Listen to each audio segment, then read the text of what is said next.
Hay que ver cómo cambia la cosa de un capítulo para otro. La trama se complica y muchas cosas parecen ser mucho más turbias de lo que esperábamos.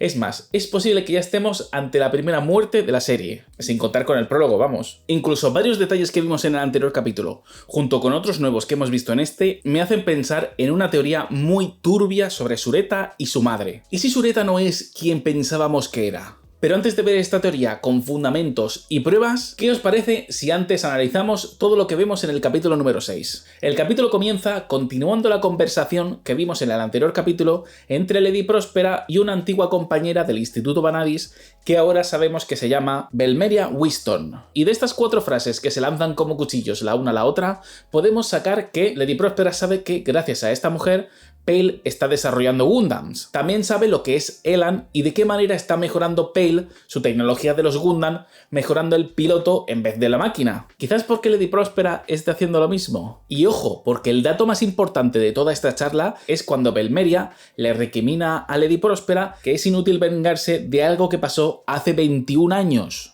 Aquí hay algo que me falla, porque sabemos que los acontecimientos del prólogo ocurrieron en el año 109 de la línea cronológica Ad Stella, y la serie tiene lugar 13 años después, en el año 122. Este comentario sugiere que la venganza de Lady Próspera viene de mucho antes de lo ocurrido en el prólogo. En el prólogo la vemos feliz y despreocupada, con ganas de salvar el mundo a través del Gundam. Hasta el momento nos dan a entender que los acontecimientos del prólogo son los que propician el cambio de actitud del Nora Samaya para convertirse en Lady Próspera. Pero este dato nos lo cambia todo. Lo único que se me ocurre, echando la cuenta atrás, es que tenga algo que ver con el incidente que hace que pierda el brazo. No lo sé. ¿Vosotros qué opináis? Por otra parte, en este capítulo también vemos las consecuencias de la derrota de Well, quien se ha convertido en un paria y ha sido expulsado de la residencia Yeruk. Todavía puede permanecer en la escuela, pero ya no tiene un sitio donde vivir. Y podemos ver que cuando tiene lugar el enfrentamiento entre Elan y Sureta, él está viviendo en una tienda de campaña en el campo. Pero no sé por qué, algo me dice que dentro de muy poquito tiempo, la Casa de la Tierra tendrá un nuevo inquilino. Me está gustando mucho lo que están haciendo con este personaje, que hasta el momento es el que ha tenido un recorrido mayor. Ha pasado de ser el as de la escuela a tocar fondo. Ya más bajo no puede caer, así que solo nos queda ver cómo este personaje va a ir creciendo a lo largo de los capítulos que faltan. No sabemos si en un futuro llevará un Gundam, pero por favor espero que este personaje llegue hasta el final de la serie, porque viendo el tono que va a ir tomando la serie, cuidado. Y ya que hablamos de la Casa de la Tierra, nos enteramos de que el vuelo entre Elan y Sureta va a tener lugar fuera de la escuela en el espacio. Parece que oyeron mis plegarias de la semana pasada y vamos a salir de la escuela aunque sea solo en el transcurso del duelo. Bueno, algo es algo. Sin embargo, vemos que los propulsores de la Aerial no están preparados para un combate en el espacio. Curioso, porque normalmente ocurre al revés. El Gundam necesita un equipamiento especial para el combate atmosférico, que tiene más sentido porque necesitas muchísima más potencia para aguantar el peso del Mobile Suit en un combate atmosférico con gravedad, y no en el espacio que tienes la ingravidez y resulta mucho más sencillo moverse. Pero bueno, en este capítulo han querido hacerlo así. Pero la cuestión es que de nuevo vemos que han mandado a Sureta a la escuela a su suerte, sin equipamiento, y tampoco vemos que tenga un soporte de la empresa a la que pueda llamar y decir oye, necesito un equipamiento para la Aerial para poder luchar al espacio. No, es que no vemos nada de eso. Imaginaros por un segundo que un piloto de Fórmula 1 llega a un circuito solo con el coche y le pidiese a 4 amigos que acaba de conocer allí mismo que le ayuden a cambiar las ruedas durante la carrera. Pues así es como siento que está Sureta. No sé, hago mucho hincapié en este tema porque es lo que con diferencia me saca de la serie. O sea, es que no puedo llegar a concebir cómo Sureta es tan sola teniendo el Gundam que tiene, teniendo el Mobile Suit que tiene. Vamos, ese Mobile Suit debería de estar súper mimado y súper cuidado por la empresa de Lady Próspera. Y aquí vemos que tiene que ser la Casa de la Tierra quien se encargue de ayudar a Sureta, y a base de piezas de chatarra y muchísima pericia consiguen construir en solo un día una nueva unidad propulsora a medida para el Aerial. ¡Wow! Por cierto, piezas que paga la propia Casa de la Tierra y que la deja en números rojos. Anda, Lady Próspera, implícate un poquito, que es tu querida hija. ¿O es que acaso no es tu hija de verdad?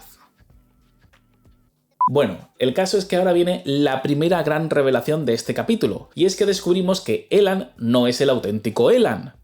A ver, es el mismo Elan que hemos visto a lo largo de estos 5 capítulos, pero descubrimos que es en realidad una copia de un Elan auténtico, mucho más engreído y dicharachero del que ya conocíamos. Pero ojo, porque nuestro Elan acosador no es un clon de este Elan auténtico, porque nos dicen que antes tenía otra cara y luego nos dan a entender de que le han borrado la memoria.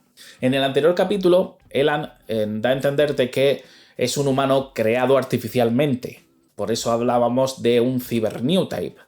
Pero en este capítulo la cosa cambia, porque al parecer Elan tenía otro rostro y otra vida anterior, y lo que hicieron fue modificar su cuerpo, modificar su rostro, borrarle la memoria de su vida anterior y hacer que sustituya a este Elan auténtico. Y le dicen que si gana este duelo contra Sureta y consigue el Aerial, como que se gana el derecho a recuperar su cara y su anterior vida. Pero si pierde el duelo, pues le cantan el cumpleaños feliz. Ya me entendéis. Pero esto Sureta no lo sabe y gana el duelo. Así que, ¿veremos un trauma en el horizonte de Sureta? Quién sabe. Aunque es muy probable que en el siguiente capítulo veamos cómo el sujeto potenciado número 5 sustituya al número 4 y pase como quien cambia de Rey a Yanami. Y que solo sea Sureta quien se dé cuenta de este cambio de actitud y que este Elan es una persona diferente a la que ya había conocido. Por cierto, me pareció muy bonito el discurso que le da Miorine para darle ánimos a Sureta cuando ésta está un poco decaída por lo que le ha dicho Elan. Sobre todo cómo Miorine le recuerda el lema de su madre para darle ánimos. Las cosas claras. Miorine es una tsundere de manual y hemos visto que le agrada estar con Sureta y ser su prometida, pero en ningún momento estamos viendo un acercamiento amoroso real entre estos dos personajes. Es más, da la sensación de que Sureta se interesa mucho más por Elan, creando situaciones muy cómicas como ver a Miorine dándole permiso a Sureta para que le sea infiel, incluso acompañando a Sureta a la cita que va a tener con Elan para cedérsela temporalmente, aunque bueno, luego esa cita nunca llega a realizarse. ¿Por qué cada vez que suena el Happy Birthday en esta serie ocurren cosas malas? Bueno, pasemos un tupido velo y empecemos a hablar del duelo. Vemos que en el espacio el Farak tiene mucha más movilidad que el Aerial, sobre todo porque el Aerial se mueve gracias a un propulsor que han improvisado con chatarra. Pero todo en esta serie cambia en el momento en el que uno de los bits del Farak alcanza a uno de los del Aerial. Porque vemos que todo el resto de bits va corriendo a protegerlo. Y yo pensé, vale, a nivel táctico está bien proteger este bit porque si lo pierdes, también pierdes capacidad de combate. Pero vemos que Sureta les da una personalidad a estos bits. Les habla directamente a ellos y tanto el Gundam como los bits responden. Incluso vemos que sin necesidad de aumentar su puntuación permet incluso a 2, es capaz de alcanzar al Farak en una puntuación de 4. Sin embargo, en un momento de la batalla, uno de los bits del Farak alcanza la Aerial y vemos que se paraliza. En ese momento, el resto de bits acude a proteger a la Aerial y emite un impulso que desactiva todo lo que está en un rango. Que por cierto, este impulso me recordó muchísimo al que usa el Wahir Bow en el prólogo. Pero lo importante viene después, porque durante una fracción de segundo, Elan ve siluetas de niños correteando y jugando alrededor suya, para después darse cuenta de que en realidad son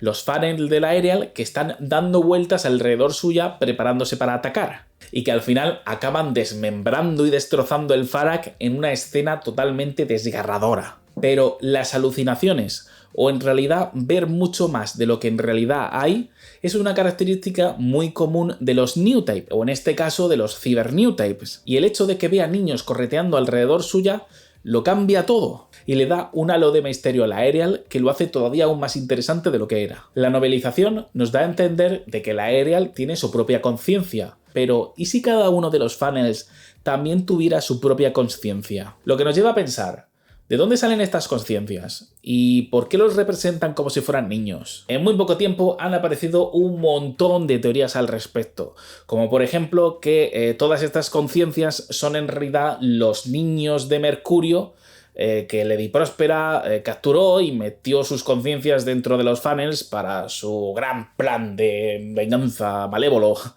Yo la verdad no lo sé. No sé si en realidad son IAs creadas artificialmente o son como en Evangelion, almas que están embutidas en una máquina, o no lo sé. Ya sabes que a mí me encanta tratar todos estos temas contigo, así que si tienes una teoría, pues ya sabes. Por otra parte, vemos que han grabado todos los datos permet de esta pelea, así que muy posiblemente tengan repercusión en el próximo capítulo. Pero también, ojito, porque vemos que Sadik se queda muy intrigado por lo que han visto en el duelo. Recordemos que Sadik es el heredero de la casa Grizzly, los fabricantes del Boagir Bow, y su capítulo todavía está pendiente, así que muy posiblemente el próximo capítulo esté dedicado a él. Analizado el capítulo, ahora es cuando me pongo conspiranoico. Cabe la posibilidad de que Sureta Mercury no sea Elrich Samaya, la niña de 4 años que pudimos ver en el prólogo. Es más, es posible que esta niña ya haya dejado de existir. Y te voy a contar por qué pienso esto. A lo largo de los capítulos estamos viendo detalles raros. El primero es la actitud de la madre, muy fría y nada que ver a como la vimos en el prólogo. Vemos que manda a Sureta a la escuela como quien mueve un peón en un tablero de ajedrez, sin ayuda, sin un soporte técnico para el Gundam, vamos, como si no le importase lo que le ocurra. Y aunque vemos que dice que tiene fe en su querida hija, vemos que lo dice con recochineo. ¿De verdad la considera su hija? Por otra parte, no tiene recuerdos de los hechos que pasaron en el prólogo. Y tampoco hemos visto ningún indicio que nos diga que antes se llamaba Elrich Samaya. Conociéndola como la conocemos hoy en día, ¿vosotros la veis mintiendo a todos en la escuela y ocultando una segunda identidad? Yo no lo creo. Hay quienes piensan que Eri es la personalidad que está dentro de la Aerial. Yo personalmente no lo creo, porque entraría en conflicto a lo que nos han contado en la novelización de la serie. Aunque si antes de introducirla en el Aerial le borrases la memoria de los acontecimientos del prólogo, pues tendría un poquito más de sentido. Y en ese caso, Sureta quizás podría ser una huérfana que Lady Próspera se encontró en Mercurio y que decidió acoger y hacerle un lifting para que se pareciese a su anterior hija, y así si te encuentras a una antigua amiga del Instituto Vanadis puedas reconocer a tu hija. Un poquito rebuscado, ¿no? Os voy a contar mi versión. Yo creo que cuando el Nora ve que su hija de 4 años ha desbloqueado el Gundam y ha matado tan alegremente a esas personas en el prólogo, se la ve con una cara de espanto porque sabe que cuando su hija tome conciencia de lo que ha hecho, nunca volverá a ser la que era. Así que decide hacer algo que la cambiarán tanto a ella como a su hija para siempre, ya que decide borrarle la memoria, que es algo así como matarla. Por eso el Nora se convierte en Lady Próspera,